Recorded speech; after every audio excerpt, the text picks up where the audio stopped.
Operation Kagar పేరుతో కేంద్ర ప్రభుత్వం 2026 మార్చి చివరి నాటికంతా కూడా మావోయిస్టుల్ని లేకుండా చేస్తామని చెప్పి ప్రకటించడాన్ని సిపిఎం పార్టీ రాష్ట్ర కమిటీ తీవ్రంగా ఖండిస్తుంది, వ్యతిరేకిస్తుంది. అట్లాగే మావోయిస్టులంతా కూడా ఎన్కౌంటర్ పేరుతో బూటకపు ఎన్కౌంటర్లకు పాల్పడ్డాన్ని కూడా ఖండిస్తున్నాం. హెడ్మాను అట్లాగే ఇతర అనేక మంది వాళ్ళ నాయకుల్ని, కార్యకర్తల్ని ఇప్పటికీ దాదాపు ఈ 4-5 నెలల్లో 500-600 మందికి పైగా మావోయిస్టుల్ని ఈ రకంగా హత్య చేయడం అనేటటువంటి జరిగింది. ఈ హత్యాకాండలో అత్యధిక భాగం ఆదివాసీలు, మహిళలు చనిపోతున్నారు. ఇలాంటి బూటకపు ఎన్కౌంటర్లను సిపిఎం పార్టీ రాష్ట్ర కమిటీ తీవ్రంగా ఖండిస్తుంది. ఈ ఎన్కౌంటర్ల మీద న్యాయ విచారణ జరిపించాలని చెప్పి కూడా డిమాండ్ చేస్తూ ఉన్నాం. అట్లాగే మావోయిస్టులు చర్చలు జరపడానికి సిద్ధమని చెప్తూ ఉన్నారు. కేంద్ర ప్రభుత్వం చర్చలు జరిపి సామరస్యంగా పరిష్కరించదలుచుకుంటే చర్చలు జరపడానికి అవకాశం ఉంది, కానీ చర్చలు జరపడం లేదు. మీరు లొంగిపోవాలి, లేకపోతే చంపేస్తామని చెప్పి బహిరంగంగా ప్రకటిస్తుంది. ఆ రకంగా హోంమంత్రికి కానీ ప్రధానమంత్రికి కానీ మోడీ అమిత్ షాలకు ఆ రకంగా ప్రకటించేటటువంటి హక్కు లేదు. ఎవరినైనా సరే మేము చంపేస్తామని చెప్పి ప్రకటించేటటువంటి హక్కు ప్రధానమంత్రికైనా ఎవరికైనా లేదు. వాళ్ళు ఏమైనా నేరం చేస్తే కోర్టులో ముందుంచాలా, కోర్టులు శిక్ష విధిస్తే చట్టపరంగా శిక్షలు వేయాల్సిందే ప్రభుత్వం బాధ్యత.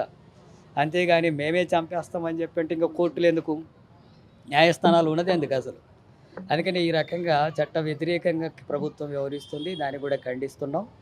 ఈ రకమైనటువంటి కార్యాచరణ ఆపరేషన్ కగారును వెంటనే నిలిపివేయాలని చెప్పి మావోయిస్టులతో చర్చలు జరిపి ఈ సమస్యను పరిష్కరించేందుకు చర్యలు తీసుకోవాలని చెప్పి సిపిఎం పార్టీగా డిమాండ్ చేస్తుంది. ఇక్కడ ప్రజా జీవితంలోకి వచ్చి పోరాటం చేయండి, అడవిలో ఉండి కాదు అని చెప్పేసి కూడా మాట్లాడుతుంది ప్రభుత్వం. అవును, ఆ విషయమే మరి వాళ్ళు చర్చలు జరుపుతామంటే ఎందుకు జరపడం లేదు? ఆ విషయంలో మీరు ప్రభుత్వం తరఫున మాట్లాడండి. మీరు మా సాయుధ పోరాటం విరమించమని చెప్పండి.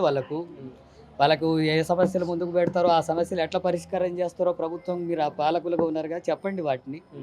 అంతేగాని మీరు లొంగిపోండి, లేకపోతే సాయుధ పోరాటాన్ని విరమించండి అనే విషయం అంతా కూడా చంపుకుంటూ చెప్తే ఎట్లా? చర్చలు జరిపి వాళ్ళతో మాట్లాడిన తర్వాత వాళ్ళు ఏం చెప్తారో వినండి. అసలు వినకుండానే ఆ రకంగా హత్యాకాండకు పాల్పడుతుందేమో అంటే ఇది ఆ చర్చలు జరిపి సామరస్యంగా పరిష్కరించే ఉద్దేశమే లేదు. వాళ్ళనంతా కూడా నిర్మూలించాలనే పేరుతో జరుగుతుంది. వాళ్ళని నిర్మూలించే ఉద్దేశం అంతా కూడా అడవి ప్రాంతాల్లో ఉండే అడవులనంతా కూడా కార్పొరేట్ సంస్థలకు అప్పగించాల్సిన అవసరం ఉంది. లక్షల కోట్ల రూపాయలు సంపాదించుకొని కార్పొరేట్ సంస్థలకు ఆ ఖనిజ దోపిడీని చేసుకోవడానికి అవకాశం కావాలని చెప్పి ఈ హత్యాకాండకు పాల్పడుతున్నారు. ఆ డెడ్ లైన్ పెట్టిన ఉద్దేశం కూడా అంతలోగా ఈ అడవులంతా కూడా కార్పొరేట్ సంస్థలకు అప్పగించడానికి ఇప్పుడే దఫలుగా అప్పగిస్తున్నటువంటి పరిస్థితి ఉంది. అందుకని అందుకోసం జరుగుతున్నటువంటి హత్యలు ఇవి. కార్పొరేట్ సంస్థల కోసం కేంద్ర ప్రభుత్వం ఈ మావోయిస్టుల్ని, ఆదివాసీల్ని హత్యాకాండకు పాల్పడుతున్నటువంటిది.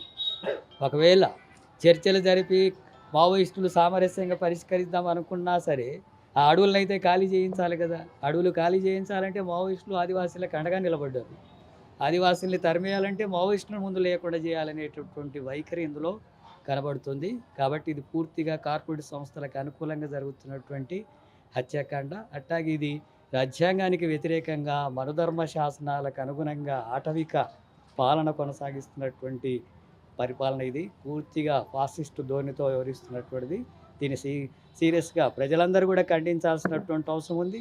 అట్లాగే ప్రభుత్వం కూడా, కేంద్ర ప్రభుత్వం కూడా ఇలాంటి హత్యలతోన ప్రజా ఉద్యమాల్ని అణిచివేతల ద్వారా ఒక నియంతృత్వ ధోరణితో మొత్తం అణిచివేస్తామని చెప్పి అనుకుంటే ఈ దేశంలో ఇప్పటికీ కుల పీడన ఉంది, సామాజిక అసమానతలు ఉన్నాయి, పేద ధనిక అనే వ్యత్యాసాలు ఉన్నాయి, భూస్వామ్య వ్యవస్థ కొనసాగుతుంది.